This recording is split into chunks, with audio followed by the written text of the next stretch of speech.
take 2. To hopefully the last take.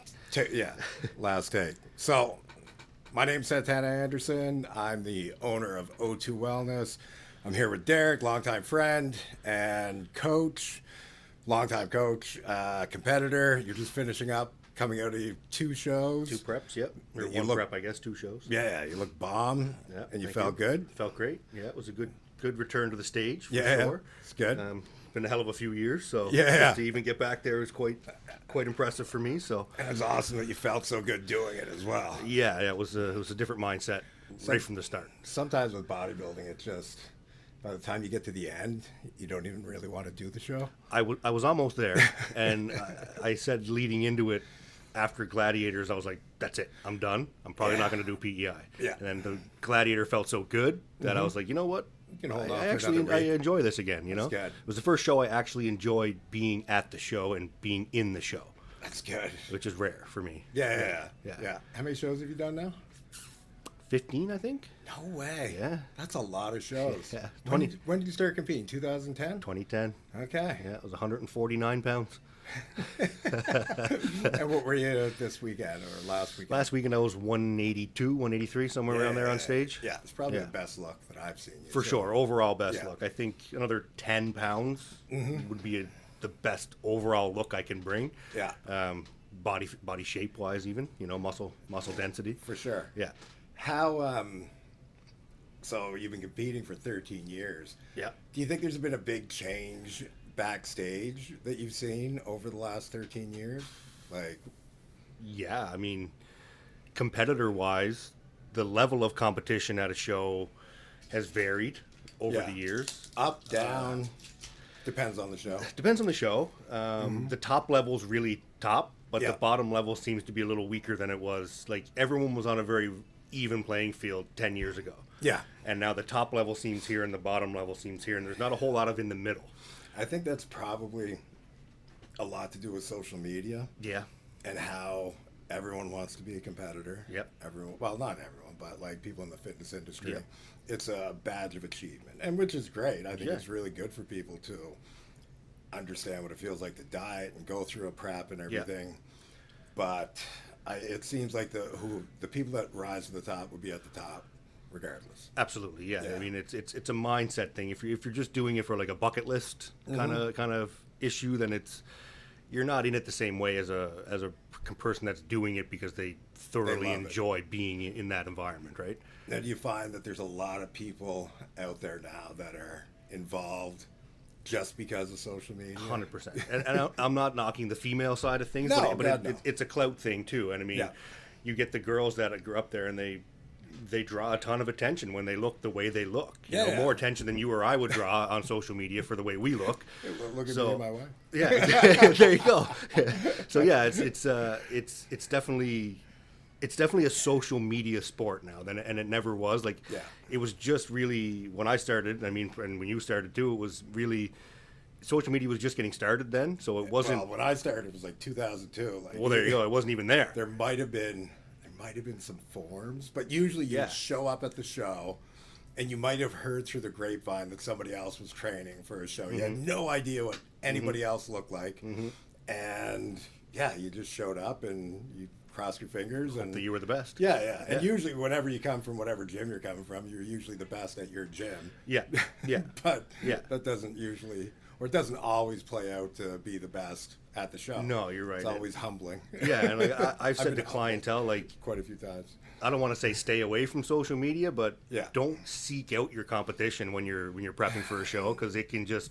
Drive yourself And I nuts. mean, let's be realistic. I had a film guy taking photos of me the whole prep, and I mean, the way he can make me look in those photos, I was probably 10 to 15% better in the photos than I was actually standing in person, right? Yeah. So that can mess up your head for another competitor, you know? And like nowadays with like things like Facetune and like there's like software that people totally change what they look like, Absolutely. but with subtle changes that you wouldn't notice unless you knew what you were looking for. And even sometimes then still you don't. Still hard. Yeah. You gotta know what Yeah. you're looking for, lighting wise, and adjustments of the photos too, right? Like, I can tell an edited photo from a non-edited photo, yeah. but some people can't. Yeah, somebody Right? turns the contrast up or something. Yeah, or make sharpens look it up and grainy. yeah. See it all the time. Absolutely. So what do you find that PEDs, like performance enhancing drugs, are a lot more prevalent, or do you think it's pretty much the same? Or do you think it's, like, what's your thoughts on it in the sport? I think it's just as prevalent in the sport, but it's more open between everybody within the industry and outside of the industry now than it ever was, because of social media as well. I mean, there's very few drug tested shows these days. There's more non-drug tested shows, so one can just assume that the majority of people in the non-tested shows are using something that they're not supposed to use, right? For sure. And are there even really rules that state you're not supposed to use it? No, not really. No, it's kind of a free for all. Yeah, and I mean, even, I hate to say it, but even at a drug tested show, you just have to pass the drug test on that day. Yeah. You know, like do water based or make sure it's something that's out of your system by the time you have to pee in the cup when you win. You know, so there's ways around things like that, which is frustrating for the person that's not doing anything at all, right? True drug free people. Yeah. It's a tough one for sure. It's a hard one to navigate for sure. Yeah. Yeah. Do you see it a lot in, I know personally, like having a gym here, it's become, it seems like it's on the downward spiral, but maybe because I'm getting older and people don't talk to me as much anymore. But it seems like for a while there, every 18, 19, 20-year-old was blasting something after training for a year. Week. A week. Sometimes, like literally. Yeah. Do you find, like, I know you talk to a lot of people, you go to a lot of different gyms. Yeah. Do you find that it's just as prevalent, or do you think it's backing off? Because now, like, it's like a badge of honor to claim natural. For sure. What I mean? And a lot of people like that posted stamp of approval right on their Instagram that they're like a lifetime natty or a natty athlete or something like that. Yeah. I think it's just as prevalent now, and it's just as I find some people are they tiptoe into it a little more now than they would maybe 5-6 years ago. Like 5-6 years ago, I felt like it was she was there. Like everyone was just going and they were talking about it and it was fine. Now it's a lot of people drop dead. Over the last 4 or 5 years, like, I mean, guys between like mine and your age, or my age and 50, around that range, like they're, I don't want to say they're dropping like flies, but there's quite a few. There's more than there has been in previously, right? Yeah. So that again can scare some people away from it, which is perfectly, I don't want to say it's perfectly fine, but it's a good thing that they're not just jumping right to it immediately, you know. And seems to be a lot more information out there about people needing to get their blood work. Yes. And I don't hear like recipes like the Boston Lloyd type stuff where it's like 5,000, 6,000 milligrams, where you're like flirting with death. Yeah, like, I mean, you're taking your life in your hands on a daily when you're doing that kind of dosages, right? Through the roof. Anything can happen when you're abusing. There's a difference between use and abuse as well. Like, we know that. So with any kind of drug, right? So there's negative and positive side effects to any of it. Yeah. Right. So, I mean, it's definitely still prevalent, we'll say. Yeah. What do you think about the whole body positivity movement? And I'll let you give your input first. Okay. Yeah. You go ahead. Yeah. Okay. So, as a coach, I coach everyone from the lady that wants to lose 10 pounds to the competitive athlete that wants to be on the Mr. Olympia stage. Yeah. Like anyone and everywhere in between. So, body positivity is something that I definitely preach to every client. Like, you have to be happy with how you are and how you look if you're going to want to move forward and be happy in life.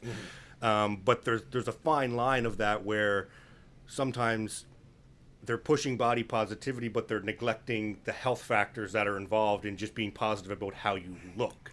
So, I mean, if someone is morbidly obese, but they're very positive about and they're happy with how they look, that's great for their mental health, but it's not good for their physical health either, right? Yeah. So, I mean, there's a fine line there, and I support the positivity aspect of it, but I don't support the I'm obese and I'm not doing anything about it, but I'm happy, and pushing that for someone else to want to feel that way if they're obese. Yeah, and I think that's you couldn't have answered that any better. It seems like you rehearsed that. I did not rehearse it, but it's a conversation I've had a few times with people. Absolutely. So I think that's where the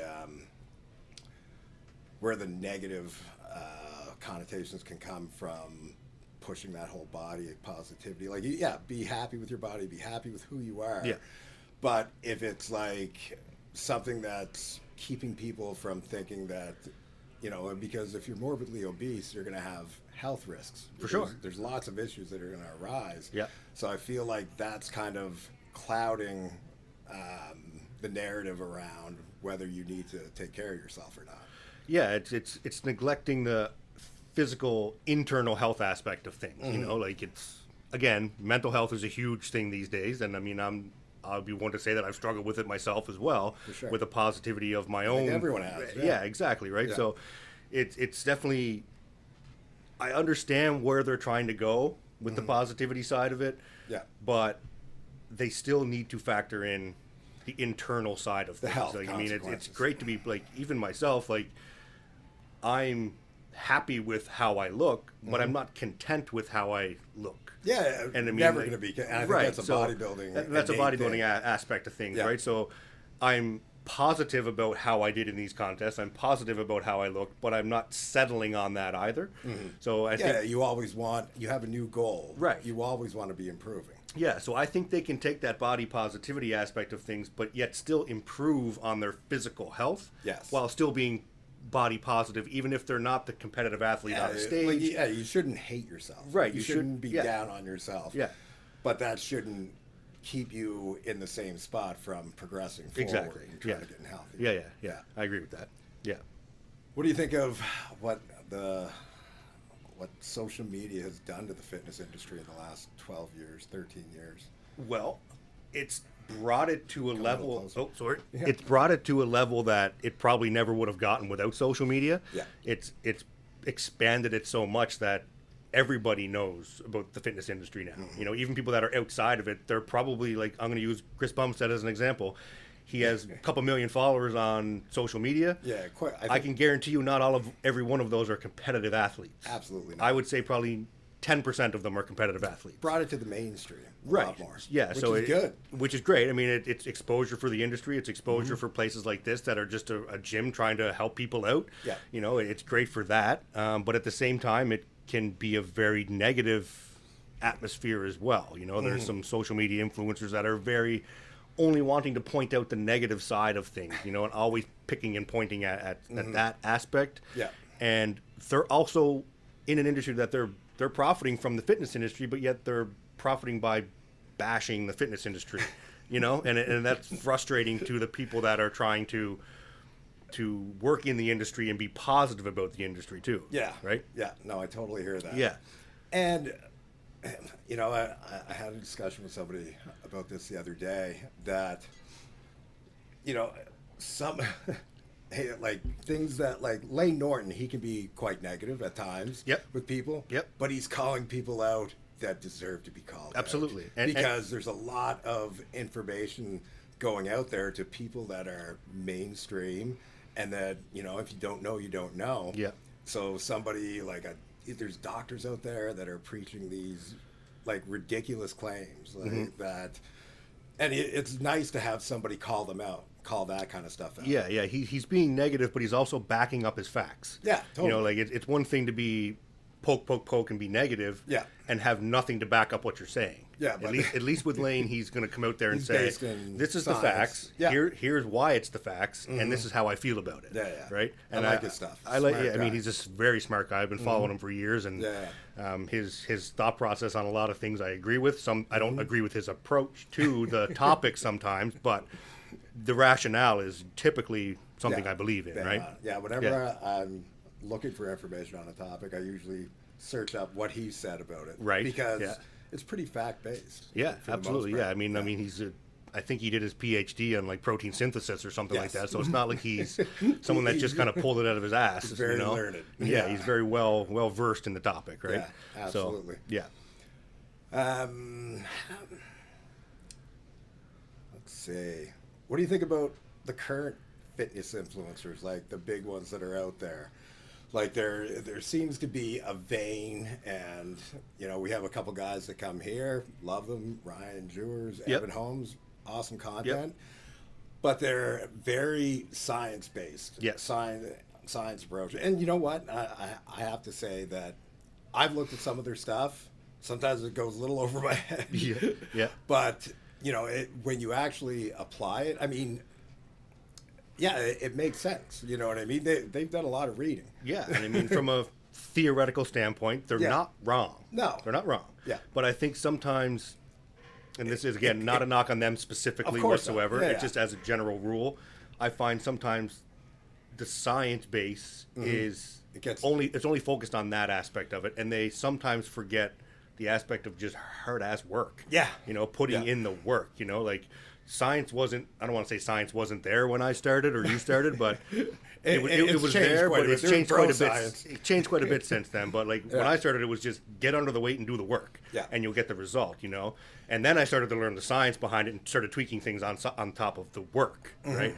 So I agree with their approach with a new lifter and making sure that the form is done correctly. Yeah. And like I think that some of it, not to cut you off, No, I think sometimes it gets a little too technical, especially to the beginner. You know what I mean? Yes. Like a curl and the abduction or whatever of your arm. Like sometimes people just need to work out, and that might be a little overwhelming. Yep. Wondering if they're doing everything, you know, absolutely perfect, and you can still get a huge benefit of, you know, not overthinking what you're doing. Right. Yeah. And I mean, the average person, like, not everybody we train in a gym is going to be a competitive athlete, like we said before.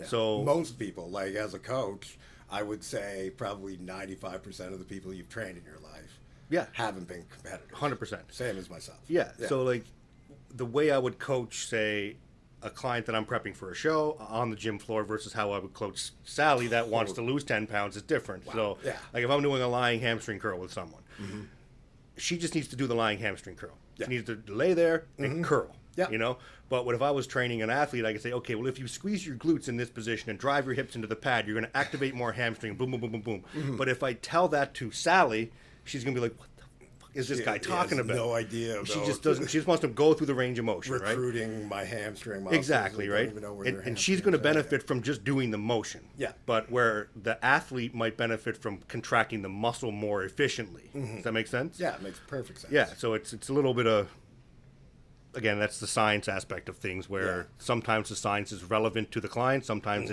it is and it isn't. Yeah. Does that make sense? Yeah, it makes perfect sense. Yeah. What about guys like Nick BS and Derek? More plates, more dates. And Greg. I mean, Greg's here all the time. Yeah. I think Greg coached you before. Greg coached me multiple times. I worked with Greg in 2012 and then again in 2019 for about a year or so. Yeah. Really knows what he's doing. Obviously, he's always shredded whenever he comes in here to work out. Absolutely. I mean, the best condition I ever had in my life was 2019 when I worked with Greg. I was inside out peeled. Yeah. So, I mean, there's definitely, the knowledge is definitely there. Again, we'll use Nick BS as an example. His channel just got shut down the other day because Did it really? Yeah, and I'm assuming there was someone for violating some sort of something on YouTube. Yeah. But again, he definitely toes that line all the time. I was just going to say, he takes the negative approach to poking and prodding at things that are happening in the industry. A lot of clickbait. Exactly, I'll click into something, and half the time it's not even as bad as the title says. No, the title just wants you to click on the video, right? And it gets me every time. And then he starts explaining things. I'm like, oh, Chris Bumstead is done? yeah, exactly. He's retiring? Yeah, so I mean, again, those guys they're great. Like, again, Greg's the same way, clickbait videos. Yeah. But people want to know that. Right. I click on it all the time. For sure. I'm like, hey, what's going on? But then usually what happens is they're going to spit out facts in there in that video too and kind of explain why they're clickbaiting this way. Yeah. And if they don't, then that's just, I just don't agree with that. But but most of the time when you actually listen in, it's not as bad as it seemed in the first place. Definitely not. So I think they definitely serve a purpose in the industry and bringing awareness to things, like especially Greg. Like if you watch some of his older videos when he's talking about PEDs or even now, he's giving you the right information 100%. At this point. Yeah. Maybe years past, he might not have given the right information to people, but at this point, after his career is where it is now, he realizes what certain things can do to you as you get older or as you've used them for a amount of time. So he's giving the right information going forward. Yeah. And he's looking out for the health of his clientele that are watching his content, which I think is great. it can be, again, it can be misconstrued sometimes from certain people, and like if you don't like a certain person, you can then think that their content is crap, and if it's just a personal thing, then that's just on you. Right? Yeah, totally. You know, yeah, because I mean, like I've had people say, "Well, Greg's annoying." I'm like, but Greg is a very knowledgeable human being on every topic that he mentions. He knows what he's talking about. There's a reason that he has the viewership that he has, For sure, because it's not just shallow. Right. You know what I mean? Yeah. There is some depth. There's depth to the content. His knowledge. Yeah, and I mean, like the best personalities on social media, and like, well, I'm going to use wrestlers as an example. The best wrestlers are their personality is with the volume turned up to 300. You know, and that's Greg. Like the Greg you see on YouTube is Greg. It's just his volume is cranked to 3,000. Right? He's the same guy. He's calmed down quite a bit. Like he has. Yeah, he's very mellow in person now, which is it's not the same Greg from 10 years ago. That's for sure.